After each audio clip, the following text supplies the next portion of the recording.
chips? I don't know who anyone is. Yeah, but I want to come to their families. Yeah, that's true. The whole time.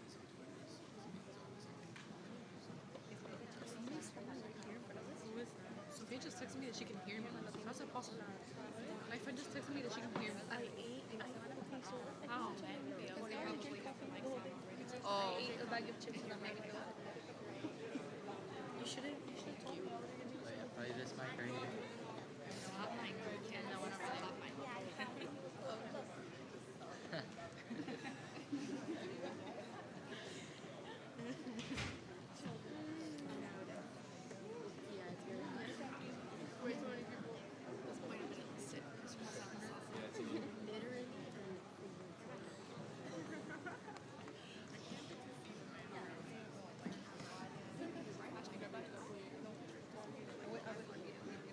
Like, smile to my mom. You guys see my mom?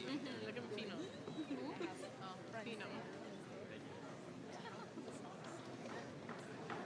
Did you see so many pictures of us? Yeah. So many pictures. Of the news today. I already thought that they got some pictures with us. They didn't defend it, you know what I mean? They all look like the country club rich.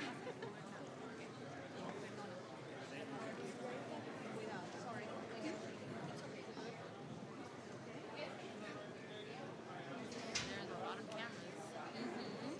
Oh my god. It's a press conference. All these people are gonna be asking questions. That's probably what it is. There's press sitting in the audience. I don't know all of them. Yeah. These are So right. These are- What happened? I don't know These if people are gonna ask questions. most of them. In the audience? Probably. Where's Beth trying? Maybe she's only for like. I don't know. Maybe she's just lying. I don't know.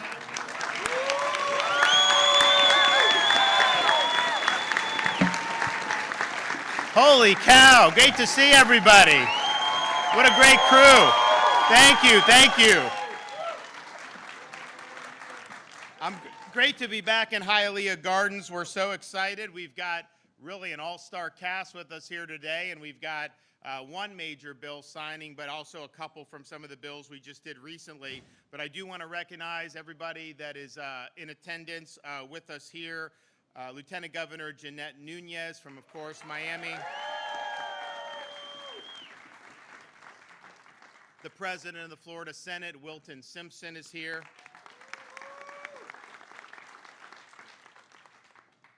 One of the guys that's really the architect of focusing attention on some of these pernicious ideologies is with us, Christopher Russo from the Manhattan Institute. Our outgoing Commissioner of Education, Richard Corcoran, is here. Our Secretary of the Florida Lottery, John Davis, is with us today. He did play for Florida State back in the heyday against the U. I just want to be clear. It's okay. We have our great Congressman, Mario Diaz-Balart, is here with us. Mr. T. Willard Fair from the Urban League of Greater Miami is with us here today. Thank you. Our next Commissioner of Education in Florida, Senator Manny Diaz, is here.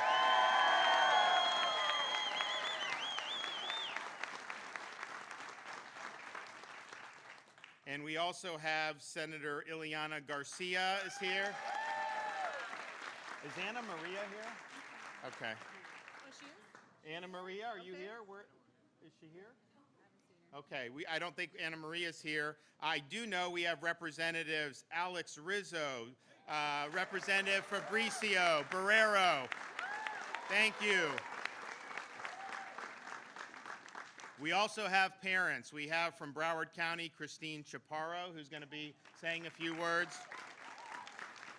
Allie Legge from Hillsborough County is going to say a few words.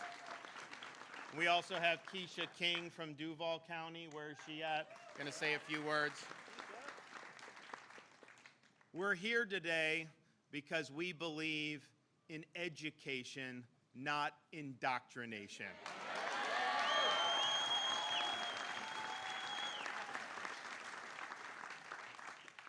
We believe an important component of freedom in the state of Florida is the freedom from having oppressive ideologies imposed upon you without your consent, whether it be in the classroom or whether it be in the workplace, and we decided to do something about it.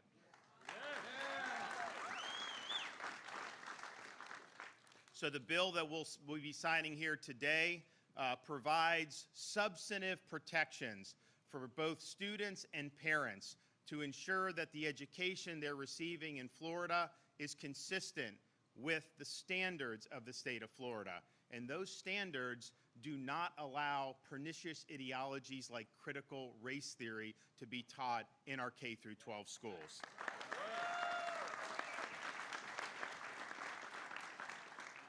We are not going to use your tax dollars to teach our kids to hate this country or to hate each other.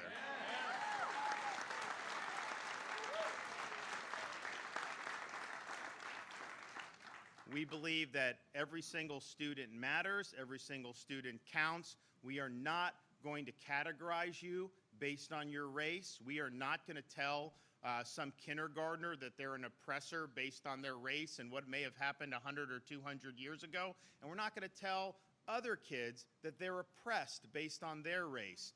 Don't let anybody tell you that you can't succeed in this state. Everybody can succeed.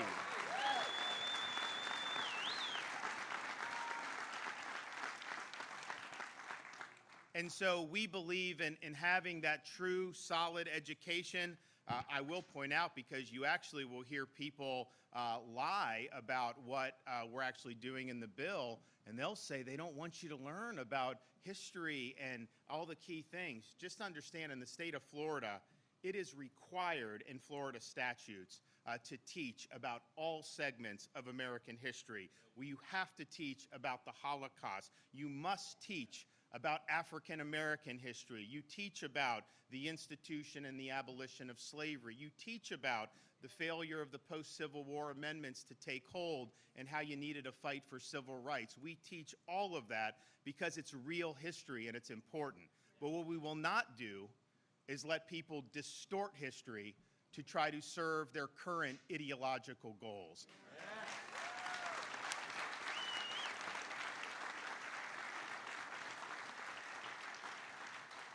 And we see this in examples like the New York Times' 1619 Project, where they teach that the American Revolution was fought to defend slavery, when in reality, you can read the pamphlets, you can look at the Boston Tea Party, you can see what they were upset about because they told us. They wrote it down, and they wrote a Declaration of Independence to fuel their fight for freedom.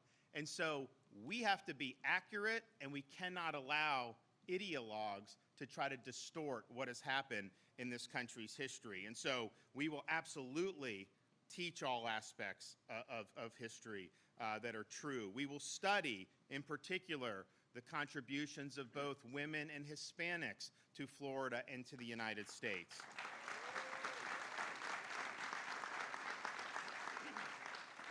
We will teach about civics, character. We will also have mental health education. This is all very, very important, and we are really on the cutting edge. But what we will not allow is to be taught that members of one race, color, national origin, or sex are somehow morally superior. We are not going to teach that a person, simply by virtue of his or her race, color, national origin, or sex, is inherently racist, sexist, or oppressive. That's wrong.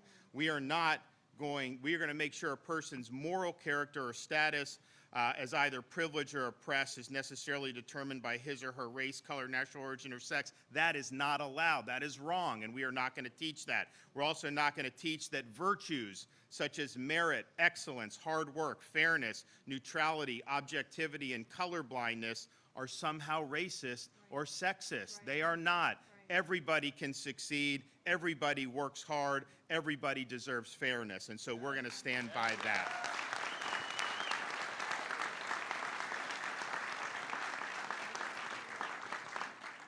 If you look, though, there's a lot of focus, understandably, on the schools, and we have seen examples of this ideology in the schools. And another thing that people will say is, there is no course called CRT in our K through 12 schools. And you know, that is actually true. That there are courses like that in law schools, which is really where it should stay. But what we are doing here is actually enumerating the principles of CRT being put into practice in a whole variety of subjects. So yes, we understand that's not just one course, it's an overall worldview that many people are trying to inject into our kids' education. And that is not a true education, that is indoctrination. So it's a significant issue, and this parents are going to be able to have recourse if the school districts are not following Florida standards. But we also understand the bill that we're signing is called the Stop Woke Act. And the reason what it stands for, woke, is Stop Wrongs Against Our Kids and Employees Act. Because unfortunately, you've seen employees, mostly working for major Fortune 500 companies, that get subjected to this same type of ideology in the guise of workforce training. Coca-Cola, for example, had their employees be urged to be, quote, less white as part of the company's diversity training. Google employee program claims that America is a system of white supremacy and that all Americans are, quote, raised to be racist. Walt Disney Corporation, of course, claimed that Walt Disney Corporation claimed that America was founded on, quote, systemic racism and encouraged employees to complete a, quote, white privilege checklist. Under this law, that is a violation of your civil rights.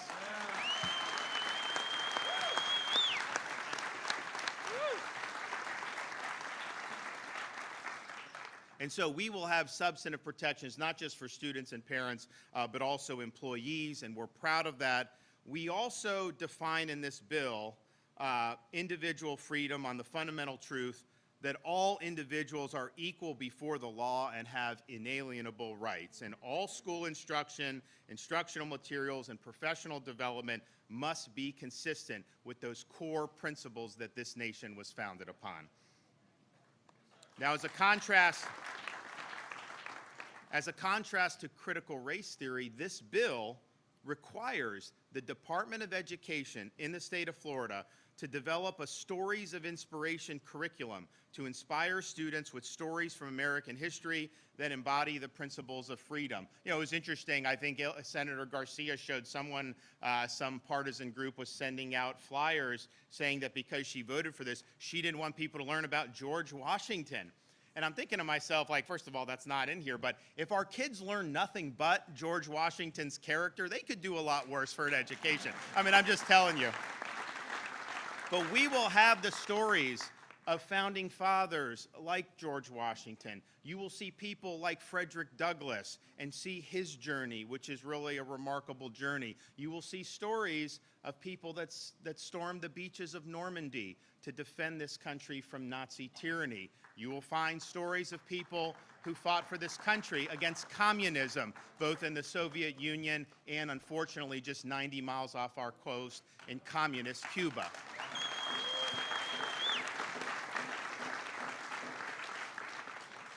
So freedom from indoctrination is a central tenet of what it means to be a free citizen in the free state of Florida, and we're proud to take action. You know, some people say, don't get involved in this, and what are we supposed to do? Just let these ideologies overtake our entire education system? We're not going to do that. We are going to fight for what's right, and we are going to make sure that everybody's got a fair shot to realize their dreams and make the most of their God-given talent. So I'm happy to be able to sign this here in a minute, but before we do that, we're going to hear from folks who helped make this happen. And, you know, you can sit there and have all these great ideas as governor, but they don't go very far most of the time unless you have leaders in the legislature that share your vision. And when I talked about this and was able to discuss this with the President of the Senate, Wilton Simpson, you know, a lot of people would probably have wanted to just stay away from it. Why worry about it? Obviously, the media will lie about it. The left will lie about it. But, you know, Senator Simpson was 100% on board. He understood how important it was, and he was able to get this across the finish line, which is really a landmark piece of legislation. So, Senator, come on up.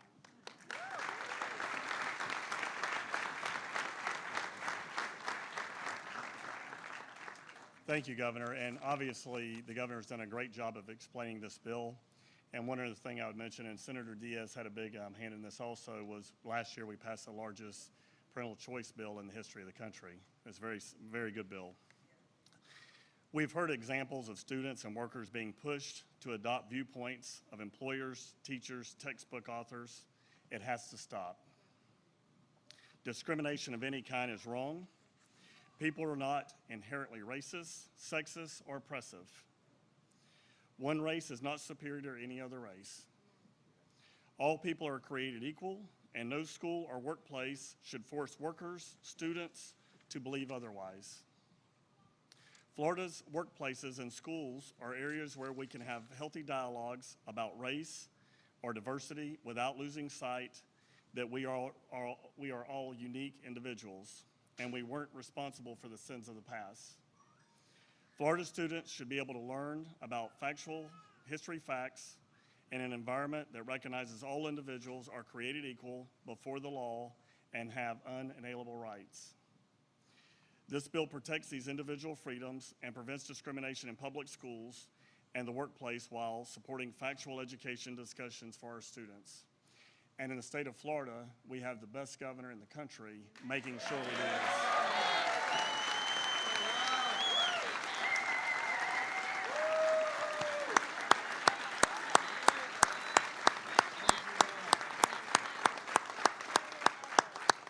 And I just want to say thank you for your leadership, Governor, all in the backdrop of a worldwide pandemic, and everybody should feel good about living in the free state of Florida. Thank you.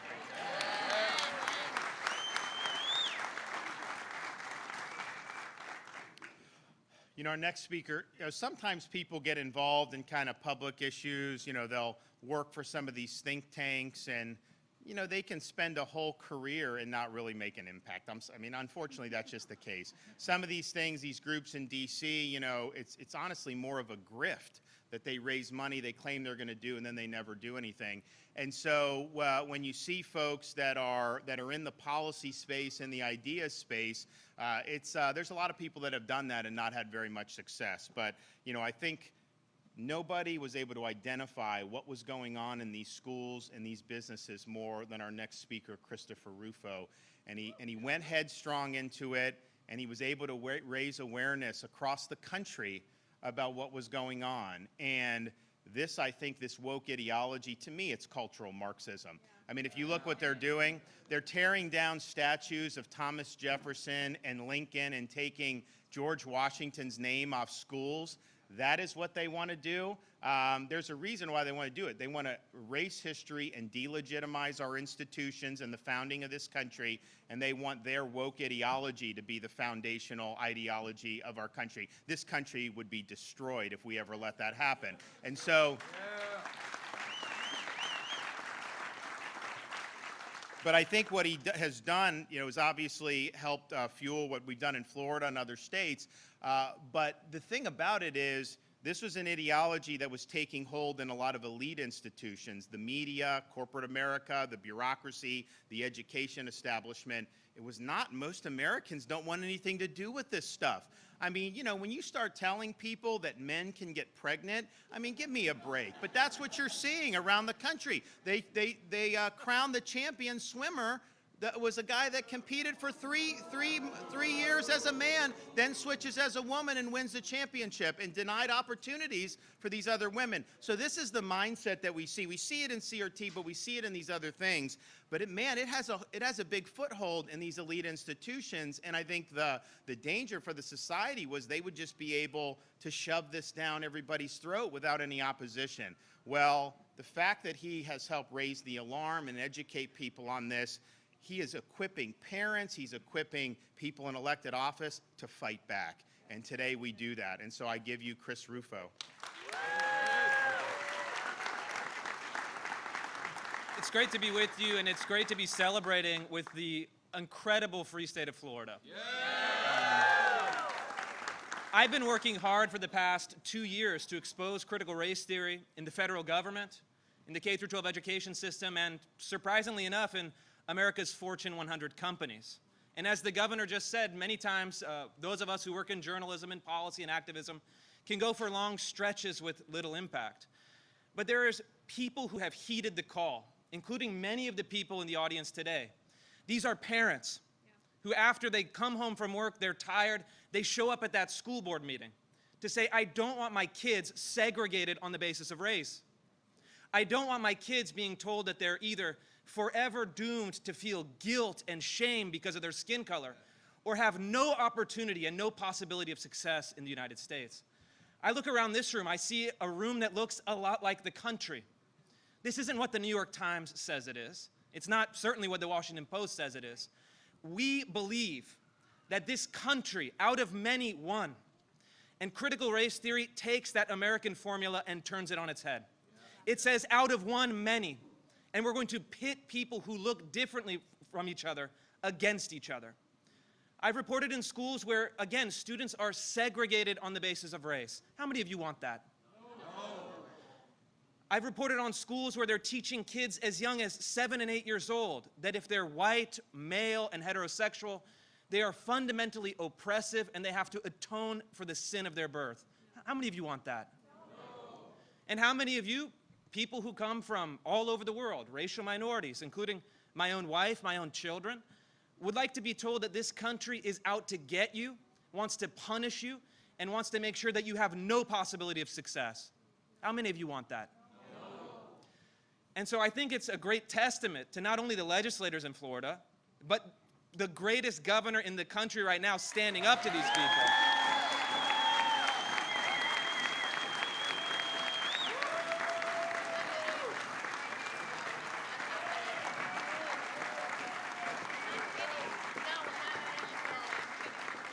He stood up to the lies. He stood up to the ideologues. He stood up to some of the big corporations because he's on your side and he's not going to back down.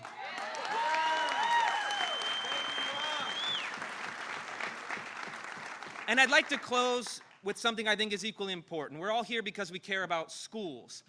But as adults, we should care also about the workplace. And there's a company here in the state of Florida that has been promoting critical race theory more than any other company in the country. You might have heard of this company. It's called Walt Disney. Last year, I did an investigative report on Disney where I exposed their critical race theory program. I'm going to read a couple of their principles they're promoting. The Disney executive said, quote, the U.S. has, quote, a long history of systemic racism and transphobia. Encourage white employees to do a white privilege checklist and a white fragility psychological test. These tests are not psychological tests that you would see in a legitimate sense, but they automatically assume your guilt. If you're white, you have white fragility. You have white privilege. No matter where you come from, no matter what your circumstances. Disney also told employees that, quote, individualism, timeliness, and competition are, quote, white dominant values that should be rejected. This is not only absurd. Individualism is not exclusively for people of any race. And it's extremely patronizing, and I'm going to say it, racist, to suggest that people of color can't show up on time and aren't individuals.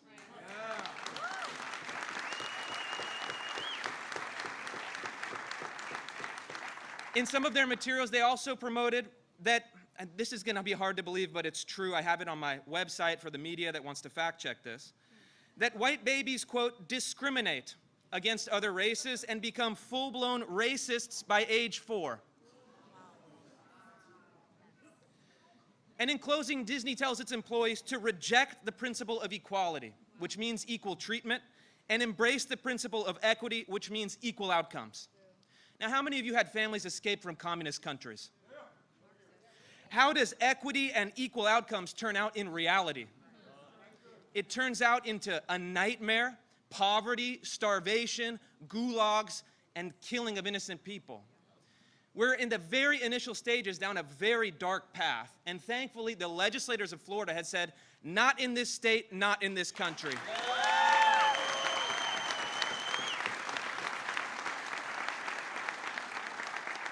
And I'd like to close with a direct message to the CEO of Disney, Bob Chapek. This program called Reimagine Tomorrow is not only morally wrong, it is now illegal in the state of Florida.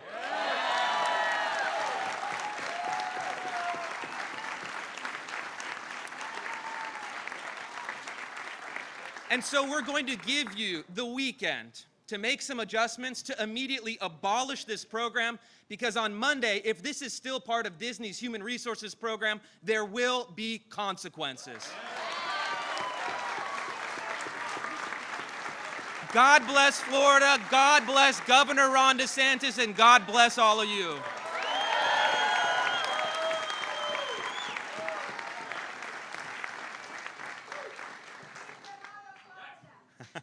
All right, now we're going to hear from some of our parents. So, Allie, come on up.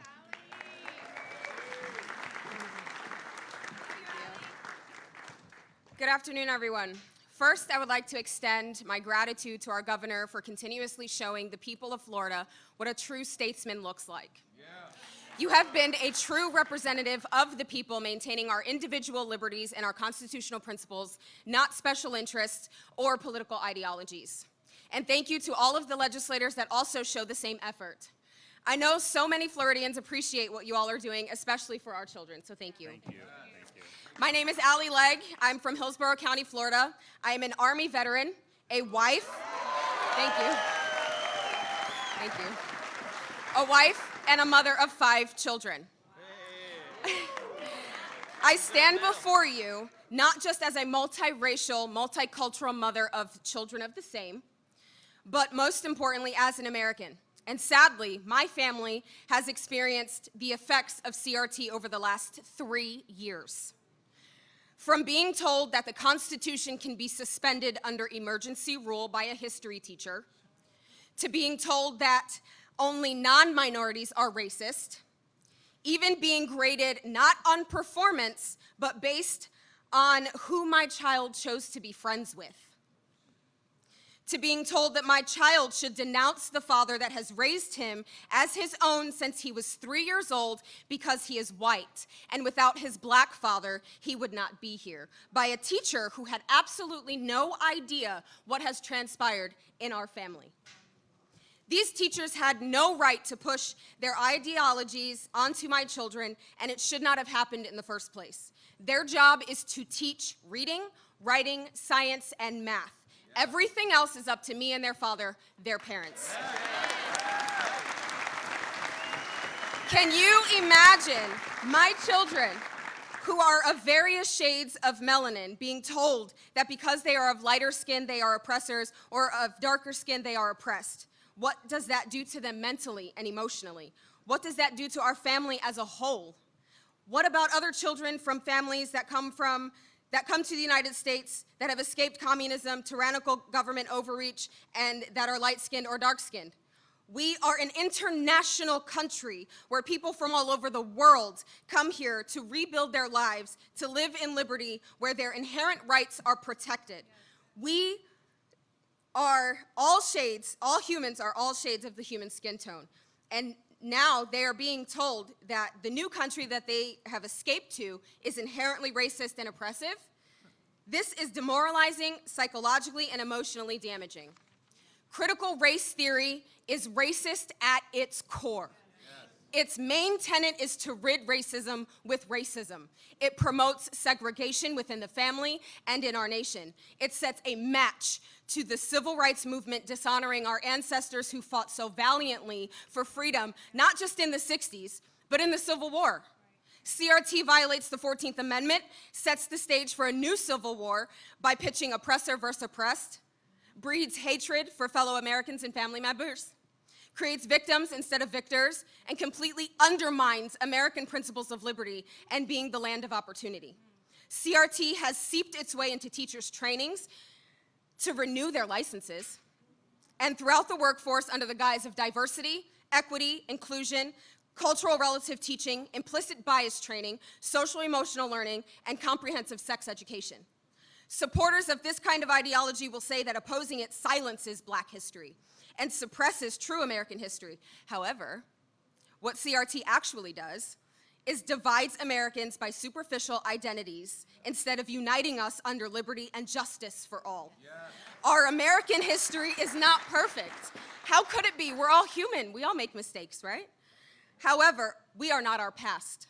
We cannot control what happened then, and those of us alive now should not be held responsible for those transgressions. But we can control how we move forward. Yes, we should learn all of American history, and after all, our founders took understanding thousands of years of historical tyranny, oppression, and government overreach and created the only country in the world that limited government and protected the people's God-given rights. We already teach about the horrors of slavery, like Governor DeSantis explained, but we must also teach that slavery was not unique to America. It happened all over the world well before America was even a thought. We hold these truths to be self-evident, that all men are created equal, that they are endowed by their creator certain unalienable rights, that among these are life, liberty, and the pursuit of happiness. This is the United States of America I want for my kids and for all of your kids, for the future of America.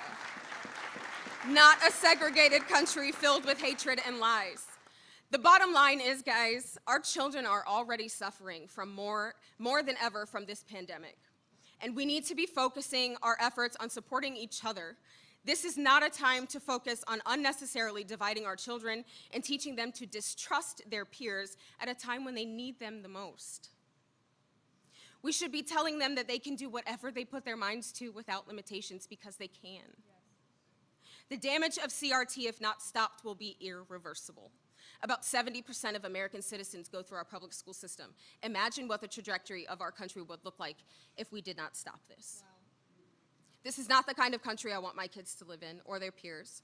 And as a veteran and coming from a military family, we know exactly what the sacrifice is that it takes to maintain our freedoms and our liberty.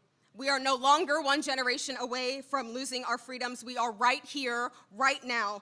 And I'm telling you, many parents and teachers and bystanders have experienced and witnessed exactly what my family has gone through, and as many of the other speakers here today. But we are at a very trivial point in time right now, that if too many good people do nothing, evil will prevail. It will just get worse. So if not now, then when? If not you, then who? It is time to get uncomfortable for the comfort of future generations. So thank you very much, Governor and our legislators for stepping up. Thank you. Awesome. Thank you. Man.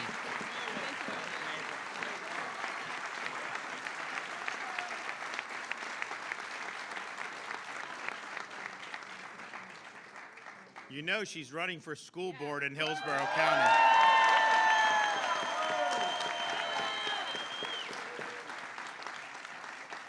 Her website is votealliemarielegge.com. So, good. Okay, we have Christine Chaparro. Come on.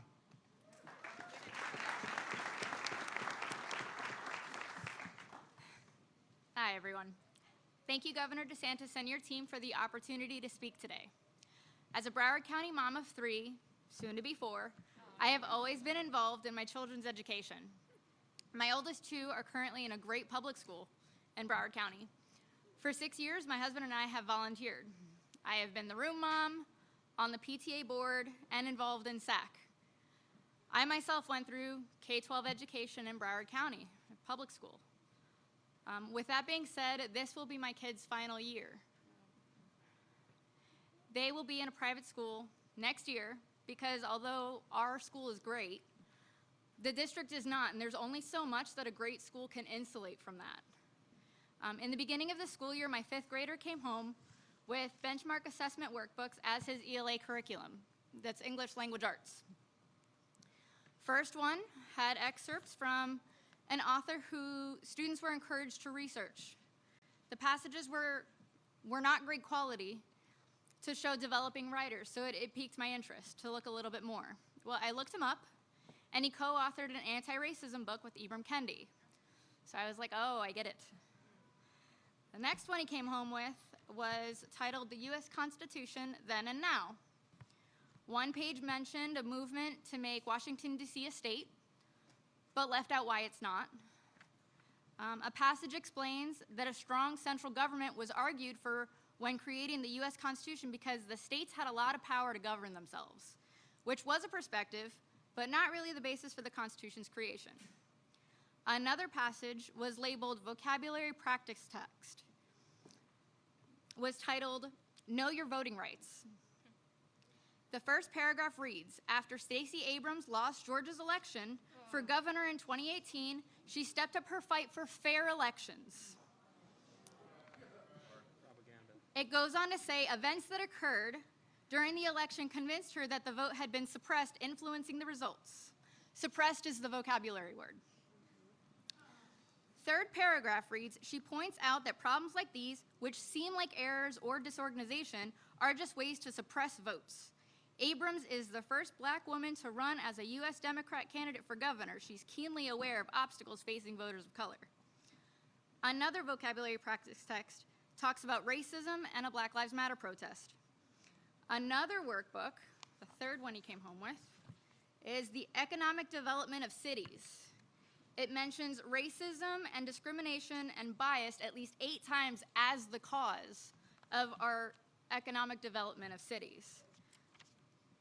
Now, some may argue that these examples aren't that bad, but when you pull together this series of workbooks as an English language arts curriculum, it's not civics, it's not social studies, this is English language arts. These passages are selected and compiled. It's obvious that the goal is to teach children to view history in our country through one lens. This is the English language arts curriculum chosen by Broward County Public Schools, while students are behind on reading and language arts.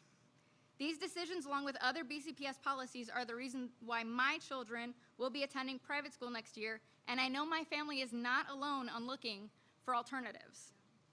Opponents of this bill argue that this law will remove or rewrite history. I disagree that what is in my kids' benchmark assessment workbooks is accurate history or a lens that belongs in an elementary school classroom. As a Cuban American, I am not afraid of knowing ugly or uncomfortable parts of history. Those that do not know history are doomed to repeat it, after all. Yes.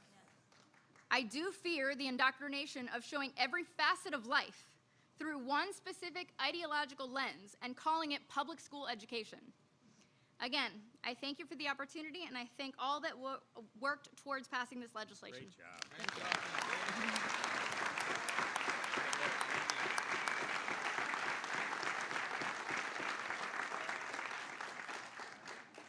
Oh, and by the way, with Stacey Abrams, in Florida last year, I signed a bill. We banned ballot harvesting in the state of Florida. We're not allowing that. No way. And we're actually going to do one soon that they passed in Florida, ballot harvesting. We're going to increase the penalties to a 3rd-degree felony. We're not allowing this to go on here. Okay, one more parent, a friend of mine from Duval County, Keisha King.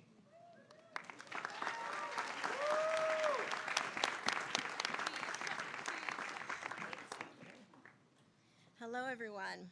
First, thank you, Governor DeSantis, for your bold and courageousness for everything that you do. So honored, as always.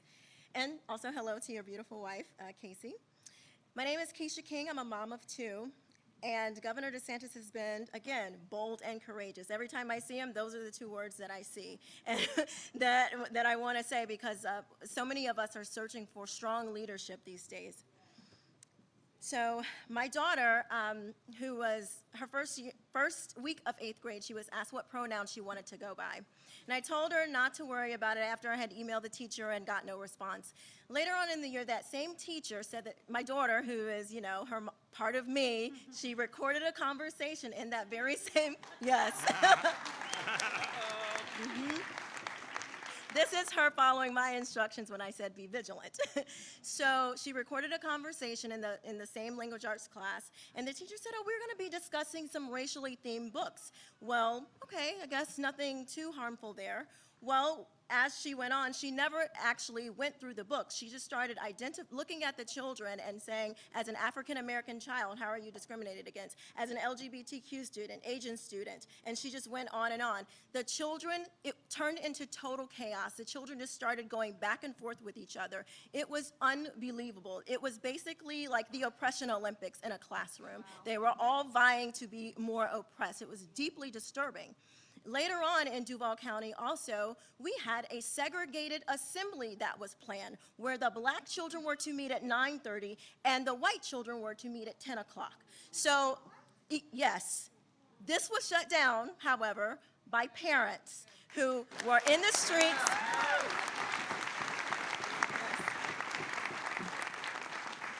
Parents said no more, and we ended that segregated assembly. It's hard to even believe that something like that was scheduled in 2021, but you can go fact check me, it was all over the news.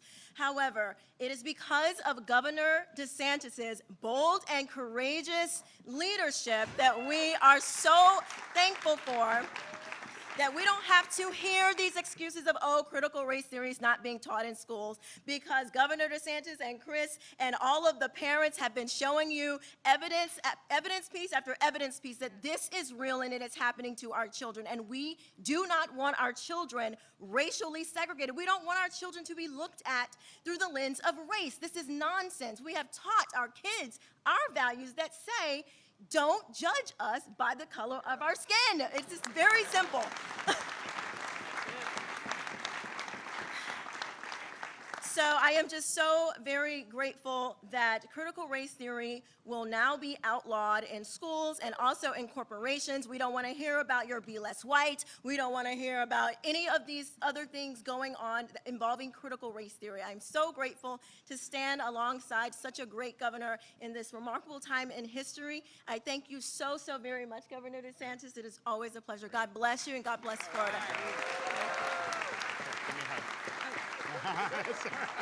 You did good.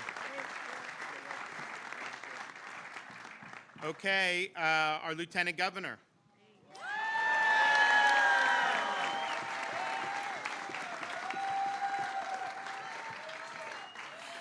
Good afternoon. Thank you all so much for being here. Thank you, Governor, for your bold leadership and for signing this very important piece of legislation, which is the first in the nation to end corporate wokeness and to make sure that we end CRT in our schools. Because as the governor said, we believe in education, not indoctrination.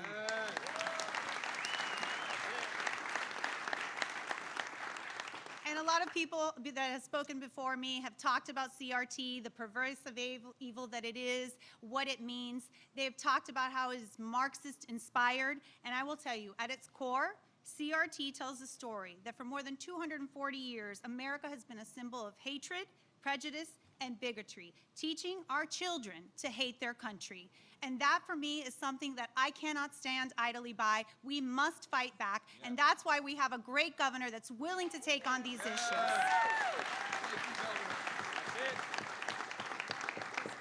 And like so many of you, I'm the daughter of Cuban refugees that came to this country in 1961 to do just that, to make sure that their children would not be indoctrinated by the tyranny of Castro, that would not be subjected to having to listen to believing in the revolution. And so for us to divide our children into oppressors or victims is something that my parents taught me very early on. We cannot stand for that, because the one thing that unites us, whether we're first-generation Americans like me or perhaps seventh-generation Americans, is gratitude for the greatest country in the history of the world.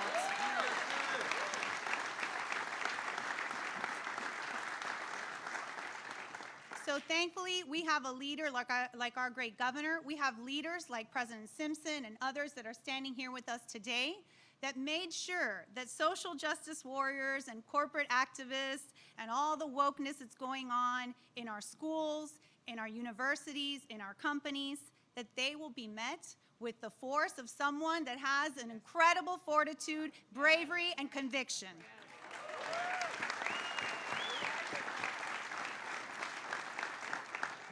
Because I'm a mom just like many of you. I have 3 children myself. And I've always taught them, you have to love this country. You have to respect authority. You have to do your best, because your rights come not from government, they come from God. So we have to welcome that. We always should strive to be free, and in the great state of Florida, the free state of Florida, we have a champion in that. So God bless you all, and God bless the great state of Florida.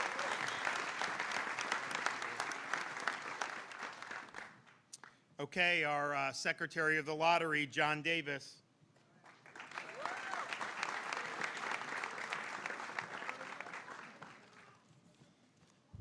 Thank you, Governor. I grew up in the rural community of Pahokee, Florida. Was fortunate to attend Florida State University to play football, as the governor mentioned earlier, on a full ride scholarship.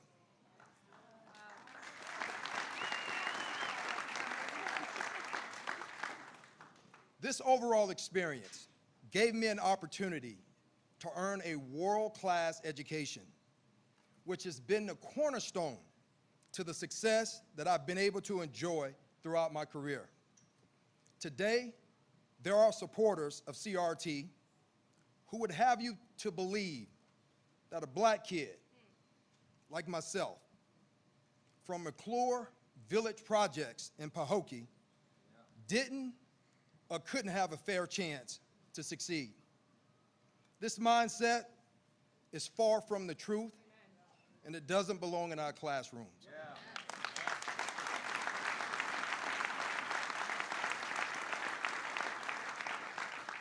Governor, I just want to thank you for remaining committed and making sure that our kids, our educators, and yes, our parents are equipped with the tools, the resources, and the protection that will help guide these students to become doctors, lawyers, government officials, or whatever they may want to be in their lives. The signage of this bill today will tell every Florida student that regardless of their race, ethnicity, or their socioeconomic status, they will have the same opportunity as myself, many of you all, and others to be great and to live their American dream. Yes.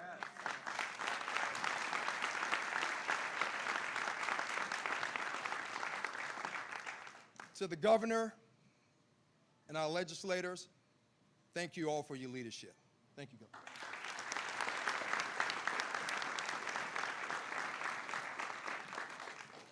All right, last but not least, Commissioner Corcoran took the job and, he's had to work. I mean, because we've done so much in education, and I'm always, when are we doing this? When are we doing this? I mean, if you look at what we've done, obviously this is important to make sure, we don't have indoctrination in the schools. We've done huge increases in teacher salaries. We've done things for American civics in our schools. We've done things for workforce education, early literacy. I mean, you name it, and he's been there. So Manny has some big shoes to fill. The only place he was lacking was in our charity golf tournament. He never scored points for me. But other than that, he did a bang-up job. So why don't you come on up here?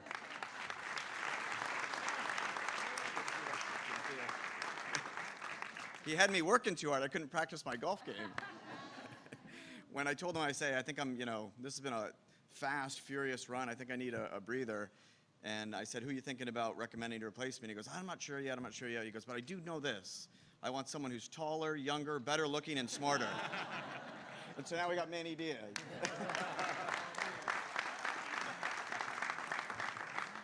I just want to say real fast, and a lot of the comments have been made, but the governor mentioned it in the inspirational stories that's part of this bill. He talked about Frederick Douglass. And Frederick Douglass, when you come to the Department of Education, as soon as we took over, we put really big his quote on education. And he said, education is freedom.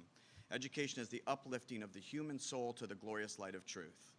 And you also heard numerous speakers quoting the preamble. And in that preamble, it says, we hold these truths. And then everything else after that is famous, but it's truths. And what today is, more than anything else, what is happening in schools, and you hear it from the great philosophers of time. Great philosophers will say, if you show me how you're educating your children, I'll tell you your country's future.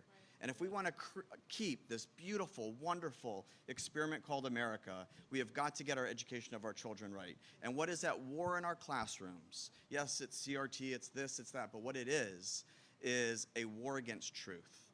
What they want to promulgate are lies. And what this bill says is we will protect our children and protect our workers, and they will learn the truth. And when you ask, you hear it all the time, every time you pick up the paper, now Disney, whatever, it doesn't matter. Governor DeSantis has fought more battles and more wars than any governor probably in the history of America. And everyone's like, how does he keep doing it? He's winning and winning and winning. Because this governor knows the truth, and he will fight for it. And when he does that, you will never, ever beat him. Thank you, Governor.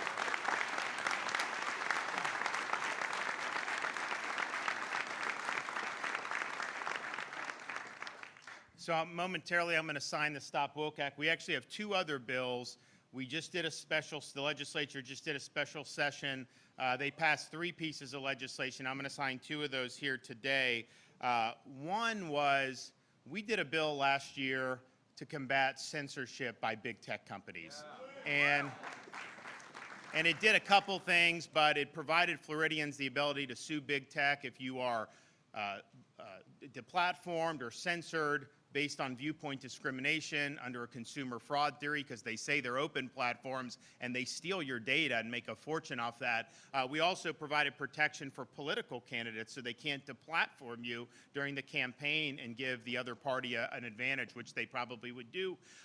So anyways, there's a lot of good stuff. But look, this is something we knew big tech would litigate, and so they sued on it. It's now on appeal. They got a preliminary injunction from a district judge. It's on appeal. Next week is going to be the argument in the 11th Circuit. One of the provisions that got snuck into there at the end was a carve-out for anybody who operated a theme park, which is meant to protect Disney. And, I was in a situation as governor, do I veto the whole bill over that and get nothing, or do I sign it in spite of that? So I thought it was better to sign it in spite of that, knowing it was going to be litigated and know we could tweak it later. But the district judge actually pointed to that provision as one of the reasons why he wanted to do the preliminary injunction. So it was a mistake for it to be done. The legislature has rectified that mistake, and they have repealed the Disney exemption to our big tech bill. That's important.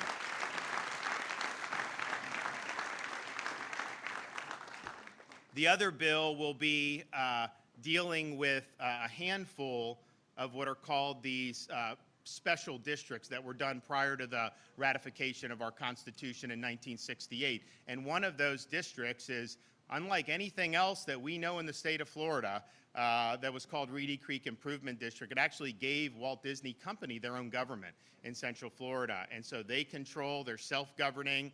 They have the ability to build a nuclear power plant without state consent if they want. They don't have to go through permitting. They have all kind of different benefits. And it was really an aberration. No individual or no company in Florida is treated this way.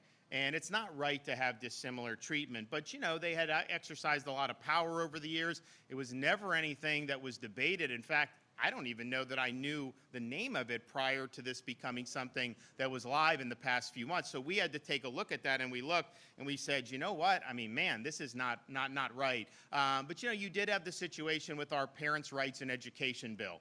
And the thing is when you're doing some of this stuff, what happens with leftists and media. They like to distort. They like to create false narratives. For whatever reason, Disney got on that bandwagon. They demagogued the bill. They lied about it, whatever, came out against it. You know what? My view is I was very clear about saying, you ain't influencing me. I'm standing strong right here, so it doesn't matter. But, I was very clear. But I was also saying, I think it's interesting that you're getting involved in Florida, protecting kindergartners from going to school without having transgender ideology in their curriculum, but you don't say anything about the Communist Party of China with all the atrocities they're committing, and you're making a fortune with them. You don't say things about other countries and their practices, but nevertheless, it's fine. And so we weren't going to let that deter us. No big deal. We signed the bill, and then, and incredibly, they say, we are going to work to repeal parents' rights in Florida. And I'm just thinking to myself, you're a corporation based in Burbank, California, and you're going to marshal your economic might to attack the parents of my state? We view that as a provocation, and we're going to fight back against that. But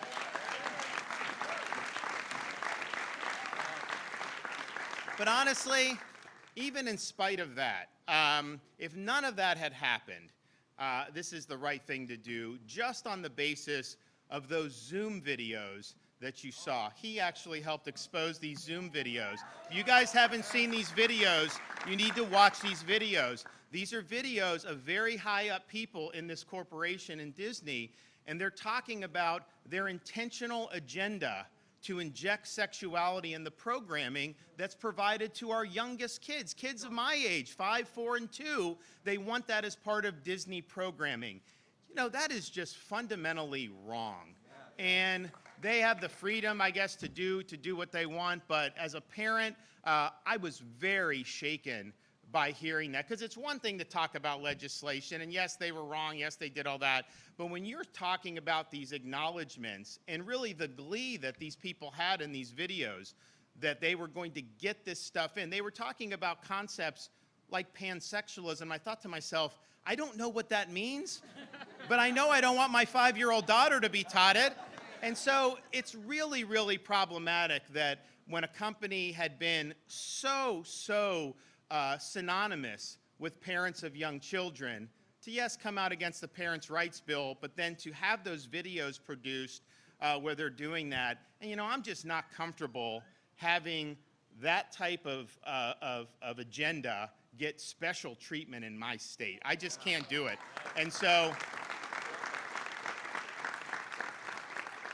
the bill here sets the marker that is going to go. Now, people will say they do have services, utilities. We're going to take care of all that. Don't worry. This is all, we have everything thought out. Don't let anyone tell you that somehow Disney's going to get a tax cut out of this. They're going to pay more taxes as a result of this.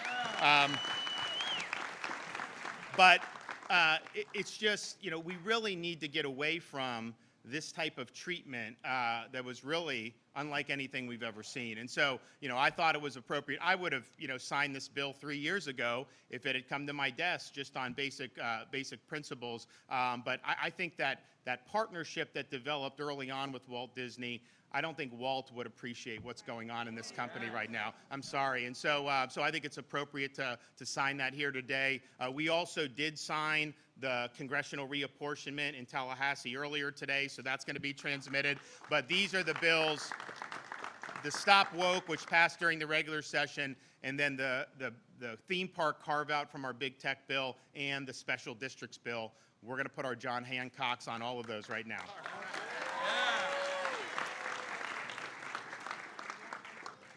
All right, I got to figure out which one is which. I may not have enough pens for all this. Let's see. Okay. So this is the Stop Woke.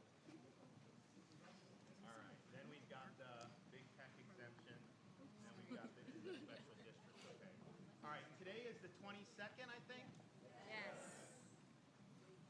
Stand closer. Can you guys squeeze in there? Go, go, go, go. Oh, yeah, of course. Got more. All right, guys. Almost done. One more. All right, there you go, sir. Who else wants one? Grab one, Mama. Over here. Okay. Grab one, Mama. I'll give you guys one on the next bill. Freedom from indoctrination.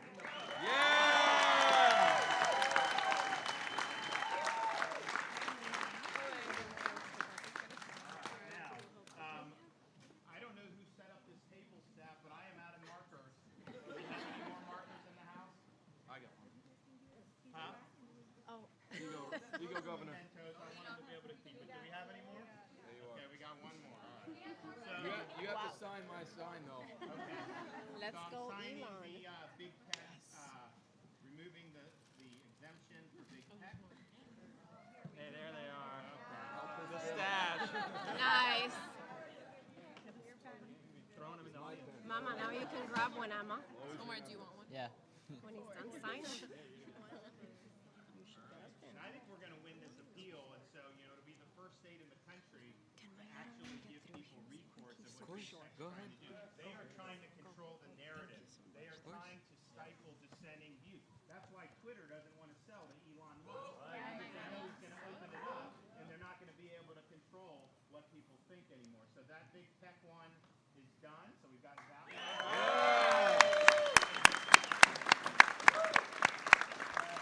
Who wants one?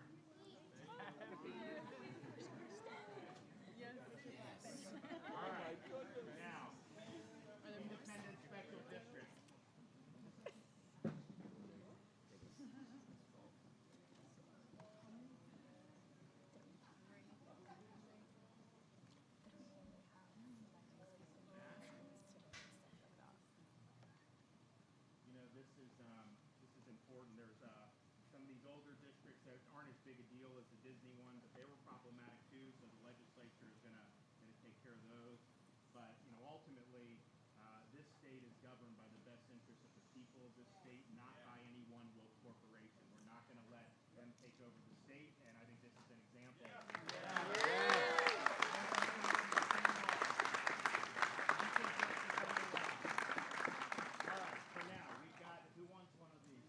I would like, oh, I'm so sorry.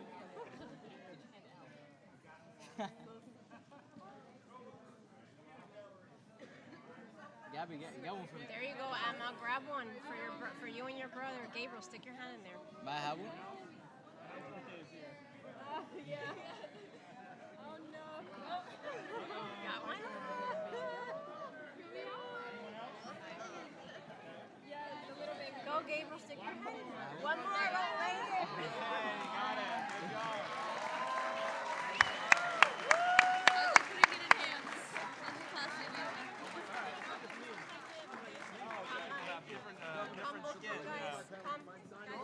Hey, good to see you again. Yeah. Good to see you too. You did awesome in your Thank speech. you. I appreciate that. Yeah, it's fun. Like always. Oh, it's fun. Yeah. Thank you. I appreciate it. Yeah. Thanks for being here. Yes, can I borrow your Woo. Yes, absolutely. It's hot, right?